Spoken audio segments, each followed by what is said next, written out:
They spat on her one last time before they shoved her into the cart, and Elira didn't even flinch anymore. 3 years of scorn had taught her that much. The scar that split her face from brow to jaw, the one the village children called the devil's kiss, had long since stopped burning with shame. What burned now was something colder. Something that watched the mayor's beautiful daughter weep prettily into her silk handkerchief from the safety of the crowd, untouched, unchosen, safe. "Please," the girl had sobbed that morning, clutching her father's sleeve. "Send someone else. Anyone else." And the council, cowards dressed in ceremonial robes, had looked around their little village square for someone the kingdom wouldn't miss. Their eyes had landed on Elira the way eyes always did, briefly, then away, as if her face might curse them just for looking. No husband, no children, no family left to weep. Just a woman with a ruined cheek and a tongue too sharp for her own good. Perfect, disposable. "The Beast King demands a tribute every full moon," old Councilman Bram had announced, refusing to meet her eyes even as he condemned her. A woman, unwed, to be given to him. The girl chosen was Rosalind, mayor's daughter, but surely the gods will forgive a substitution, given the circumstances. The circumstances being that Rosalind was worth marrying off to some lord someday, and Elira was worth nothing at all. Nobody had asked what Elira wanted. Nobody ever did. They'd simply bound her wrists with rough rope, hauled her onto the back of a rickety cart, and started the long, bone-rattling journey toward the mountains where no one returned from, because that was where the Beast King's black castle waited, swallowed in fog and legend. They said he was 7 feet of muscle and fury, half man, half monster, with claws that could open a person from throat to navel in a single stroke. They said his eyes glowed gold when the bloodlust took him. They said the tributes sent to him were never seen again, not their bodies, not their bones, nothing. Elira should have been terrified. Some small, stubborn part of her almost was, but mostly jostling along in that cart with her wrists raw and her heart hollowed out from years of being told she was worthless, she felt something dangerously close to relief. If the beast killed her, at least it would be quick. Quicker than the slow death of being spat on in the market square for the rest of her life. The village fell away behind them, replaced by black pine forests that seemed to lean in and listen. The air grew colder, sharper, thick with a strange electric hush, like the world itself was holding its breath. The guards who'd been sent to deliver her grew quieter with every mile, their bravado shrinking, their hands tightening on the reins. Then the trees broke apart, and the castle rose before them like a wound in the sky. Towers of black stone clawing upward, windows dark as empty eye sockets. No torches, no banners, nothing but silence and stone, and the distant howl of something that was definitely not a wolf. The cart shuddered to a stop before iron gates taller than any building Elira had ever seen, wrought with images of snarling beasts and broken chains. For a long moment nothing happened. The guards wouldn't even look at the gate, let alone approach it. Then, with a groan like the earth itself splitting open, the massive gates began to move, grinding, ancient, impossibly slow, swinging inward to reveal the darkness waiting beyond. And somewhere deep within that darkness, something ancient stirred, lifted its head, and scented the air. Deeper than shame, something that had calcified into a kind of quiet, patient hatred, though hatred was too warm a word for what lived in her now. It was colder than that, older than that. It had been 3 years since the fire, and Elira had counted every single day the way some women counted blessings, except her count only ever added up to loss. She had been 14 when it happened, in the last golden hour of an ordinary evening, when her mother had been braiding her hair by the hearth, and her father had been laughing at something her little brother said, some joke about the neighbor's goat, and the world had still made sense. She remembered the smell of bread baking. She remembered thinking that her life was small and warm and hers. Then the torches came through the village like a river of fire, and men she had never seen before were shouting words she didn't understand, and the roof of her home was suddenly the color of the sun. She didn't remember deciding to run back inside. She only remembered the heat, the way it peeled the air from her lungs, the way her mother's hand had been the last soft thing she ever touched before the beam fell and the world became only pain. She had crawled out through smoke thick as tar, her face pressed to the dirt, dragging herself into the night, while behind her the only people who had ever loved her turned to ash and silence. She was the only one who came out. She never understood why. Some nights she still asked whatever gods might be listening why they had chosen her to survive and given her nothing to survive for. The village that took her in afterward did not take her in with kindness. They took her in the way one takes in a stray dog that might still be useful, and even that use ran out quickly once they saw her face. The burn had healed wrong, twisting down from her brow to her jaw in a ridge of shining scar tissue, and the children had taken to calling her cursed before she'd even learned to walk without help again.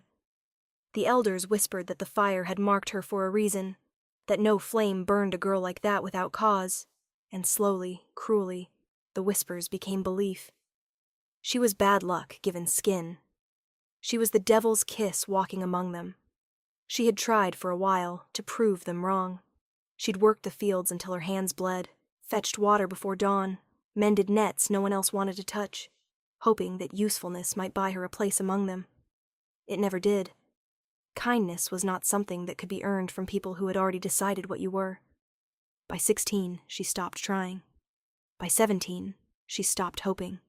And by the time the king's men came collecting tribute for the Beast King's court, demanding a girl from every village to offer as brides, sacrifices, servants, no one ever said which exactly, the elders had smiled the first true smiles she'd seen from them in years. They chose her before the sun had even set that evening. Not because she was strong, not because she was clever, but because she was the ugliest insult they could send. A ruined girl for a monster king, they said, laughing behind their hands as though she couldn't hear them. Let the beast choke on her scars. Let him see what this village truly thought of his so-called honor. Elira had said nothing as they dragged her toward the cart. She had learned long ago that silence cost her less than tears ever had. Except her count only ever moved in one direction, further away from the girl she used to be, and closer to whatever she was becoming instead. The cart rattled over stone roads that grew smoother the closer they came to the capital, as if even the earth itself knew to behave in the presence of the Beast King. Elira sat with her wrists bound in iron laced with wolfsbane, though she wasn't fey, wasn't wolf, wasn't anything the guards could name for certain. That uncertainty was precisely why she'd been chosen. A sacrifice nobody would miss, offered to a monster nobody had the courage to refuse. The doors of the throne room were taller than any building she'd seen in her village, carved with the snarling faces of beasts long extinct, and when they groaned open, the cold that spilled out felt like a living thing. The guards shoved her forward without ceremony. She stumbled onto marble so polished she could see the fractured reflection of her own scarred face staring back up at her, and for one absurd moment she almost laughed. Even here, at the end of everything, the mirror wouldn't let her forget. The court had gathered to watch, nobles perched along the balconies like crows waiting for a carcass, and their whispers slithered down the walls the moment they saw her face. They actually brought him that? Poor thing won't last the hour. He'll kill her before she finishes her curtsy. Elira didn't bother curtsying. She lifted her chin instead, because if she was going to die in front of strangers, she would not die looking small. And then she saw him. Kale sat upon a throne of black stone, broader than any man had a right to be, his eyes the burning amber of something that had never once known fear. Even seated, he radiated a kind of violence that didn't need to move to be felt. The rumors hadn't lied. They said he'd torn apart 3 assassins with his bare claws before breakfast. They said no woman brought before him had ever left that room the same person she'd entered as, if she left at all.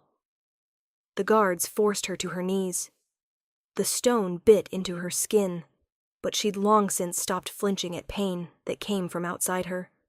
"Your Majesty," the captain announced, voice thin with the effort of sounding unafraid. "The girl from the border village. Marked, as you can see. We thought her unfit for anything else." A ripple of laughter moved through the court, quick and cruel. Kyle didn't laugh.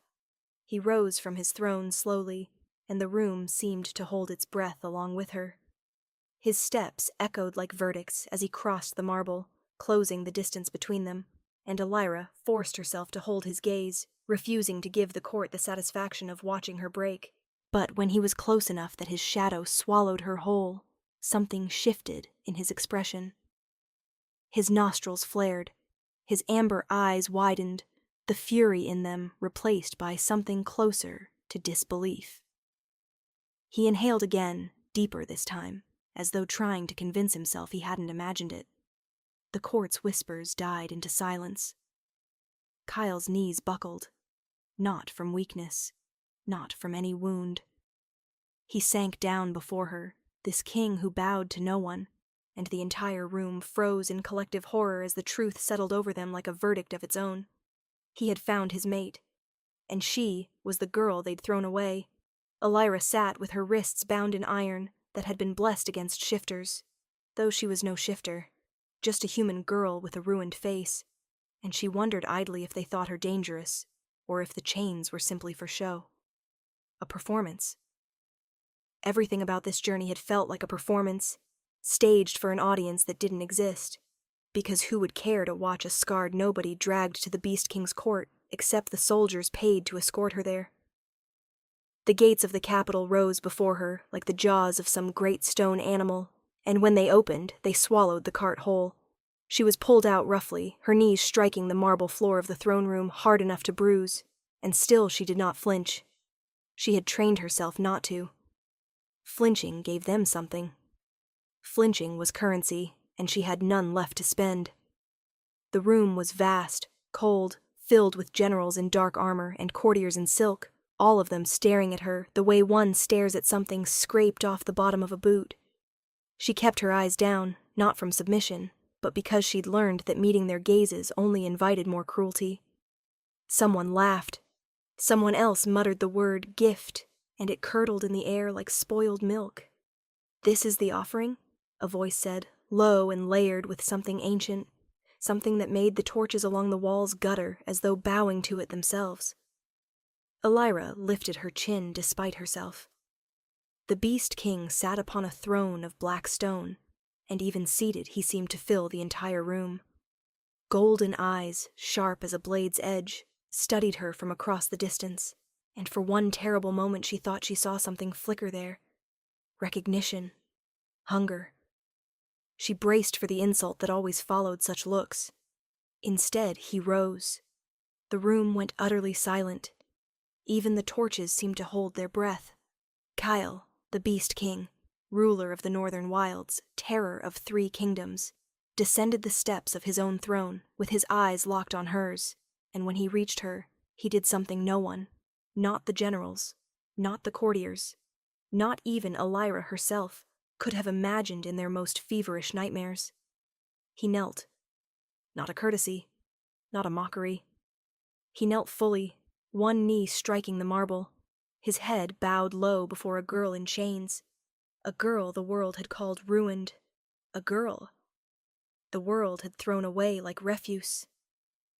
Gasps rippled through the hall. A general's sword clattered against his own armor as his hand jerked in shock. Someone whispered, "Fated," like it was a curse. "Mate," Cale said, his voice rough, reverent, breaking on the single word as though he hadn't spoken it aloud in centuries. "You are my mate." Elira stared at him, and the cold thing inside her did not soften. If anything, it sharpened. Because she had seen this before, hadn't she?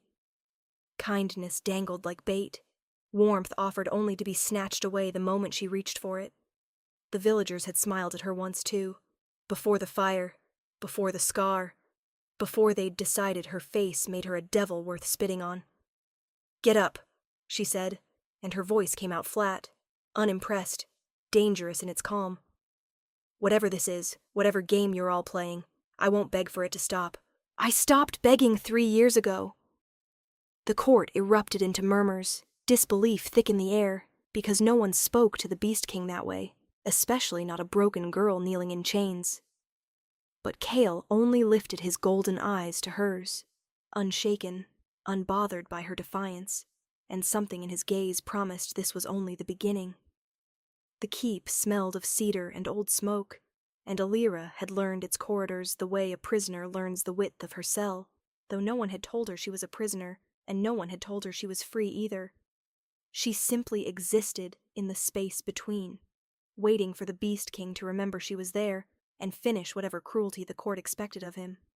Except he never did. 3 days had passed since the iron came off her wrists, and in that time Kale had not touched her, had not looked at her the way men usually looked at her, first at the scar, and then quickly away, as if her face were something shameful to witness. He looked at her eyes instead. It unsettled her more than any insult could have. "You flinch when I enter a room," he said one evening, finding her by the fire she hadn't asked permission to sit at. "I have been trying to understand why. Perhaps because the last king who claimed me left with a bag of coin, and I left with this." She touched the scar without meaning to, a habit 3 years deep. Something shifted in his expression, something that looked almost like recognition. He rolled back his sleeve without a word, revealing a mark that ran from wrist to elbow, jagged and silver, the scar of a wound that should have killed him. "My father did this," he said simply, "when I was young enough that the curse hadn't settled into me yet. He wanted to see if pain would call the beast forward faster. It did. It also taught me that mercy is a language most of my court has forgotten how to speak."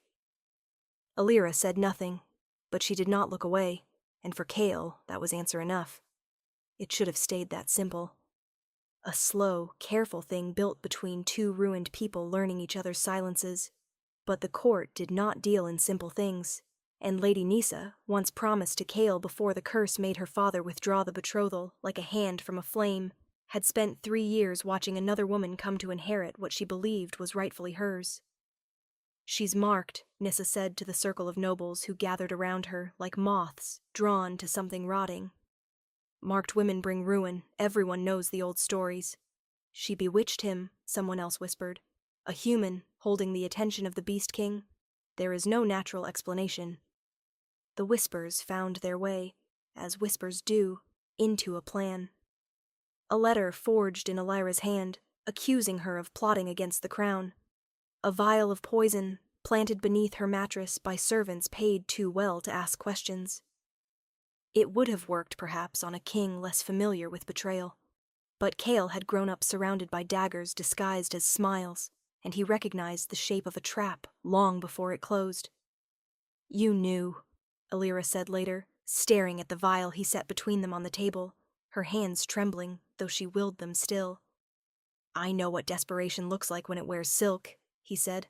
"I have worn its opposite my whole life." "Why are you telling me instead of simply protecting me in silence?" He met her eyes, and for the first time she saw something raw beneath the crown, something that looked almost like fear. "Because I don't want you to trust me blindly. I want you to trust me because you've seen what I am, and chosen to stay anyway." The fire popped between them.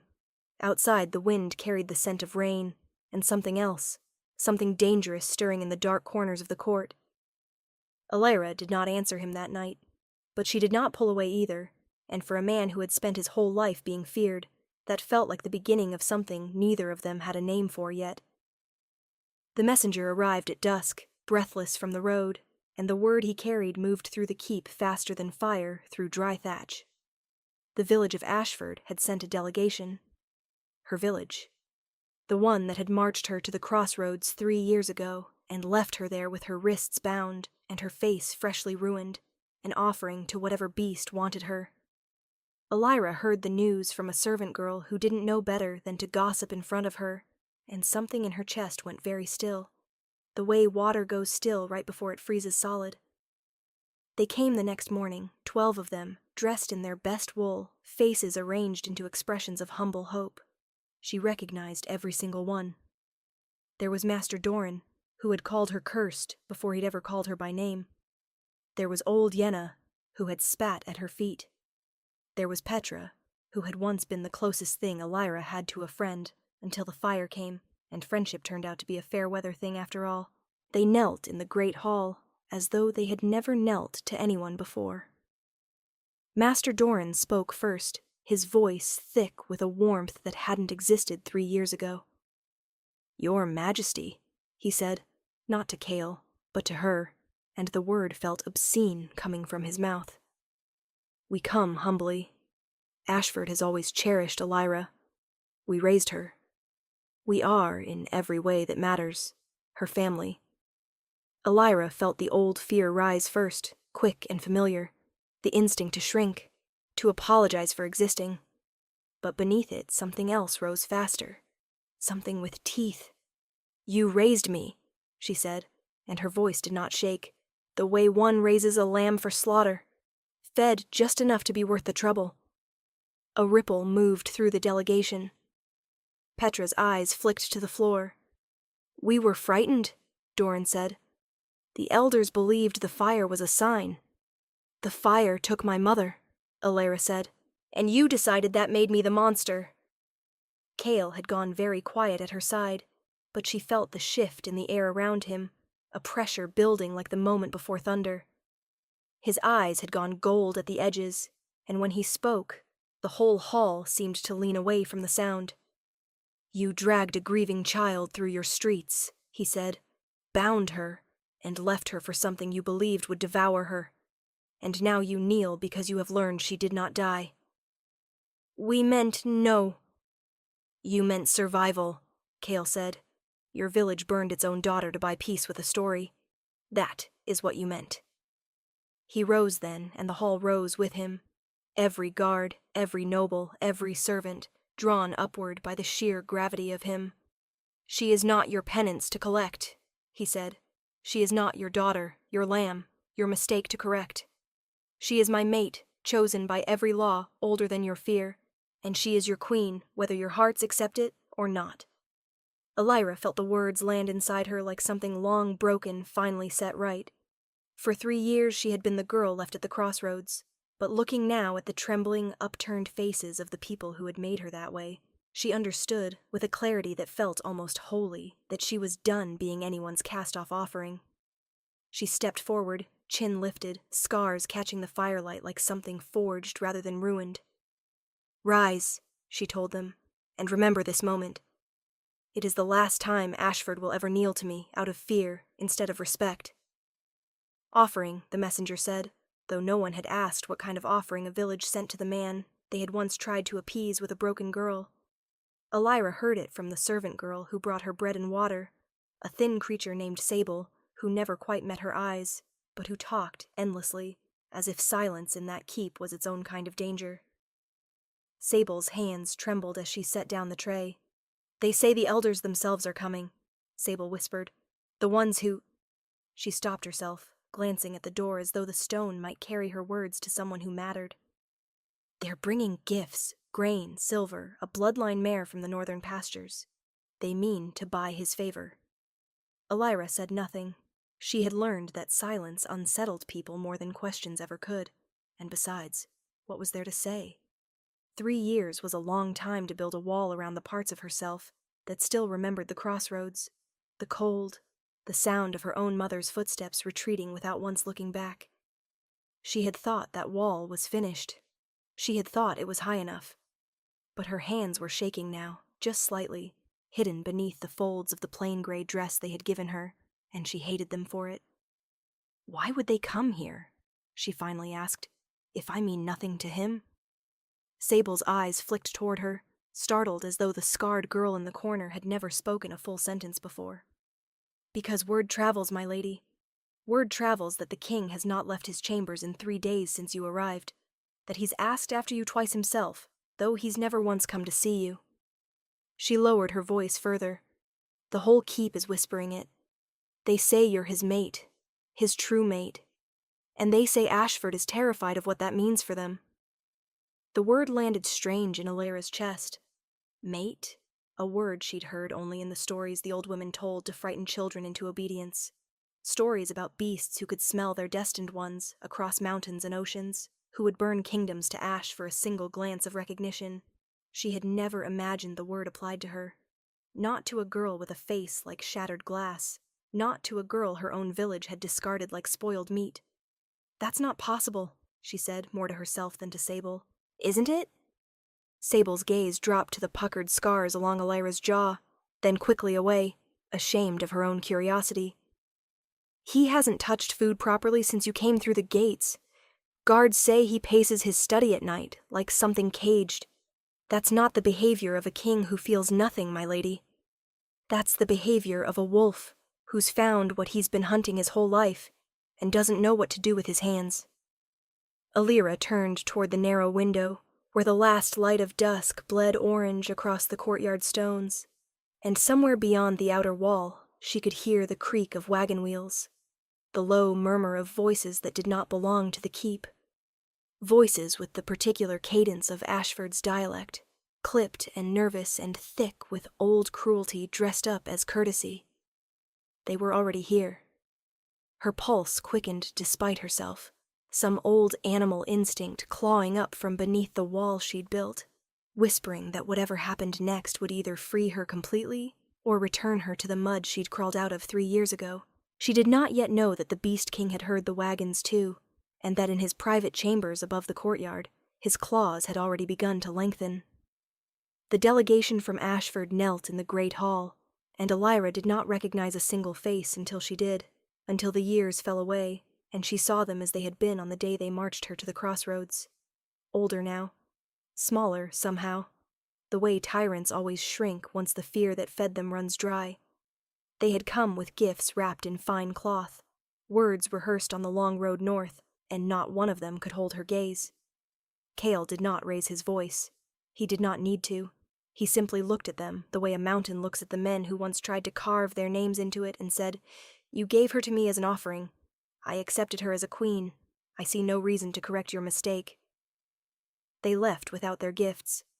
That evening, under a sky bruised violet with the coming night, the keep gathered in the courtyard, where torches burned low and steady, and Elira stood before them not as a captive, not as a curiosity, but as herself, scars and all, in a gown the color of dark amber that caught the firelight like something alive.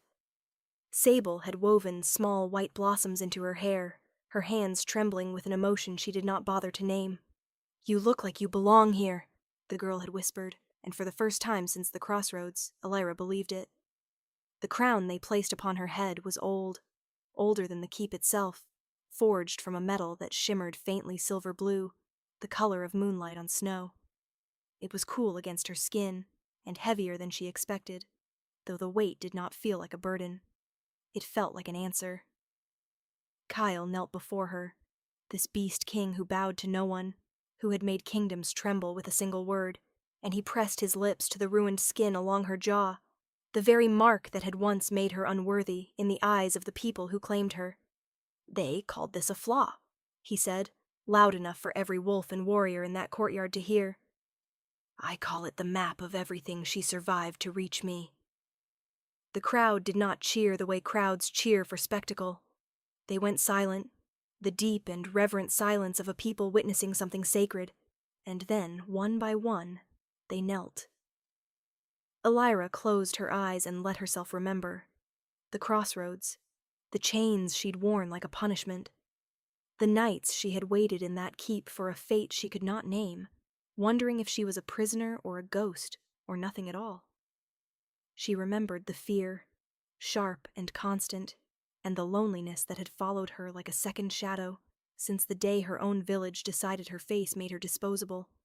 None of that was gone. It never would be. But it no longer defined her. It had simply become the road that led her here, to this courtyard, to this crown, to this man who looked at her scars and saw not ruin, but proof. "Rise," Cale said to his people, and then, softer, only for her, "Rise, my queen." She did, and somewhere far behind her, the crossroads where they'd left her to die became nothing more than a place she used to be. If this story stirred something in you, if you felt her fear and her fire, and finally, her triumph, do not let it end here. There are more tales like this waiting. More fated mates, more beasts who kneel, more broken girls who become unbreakable queens. Like this video, subscribe, and stay close. The next story is already calling your name.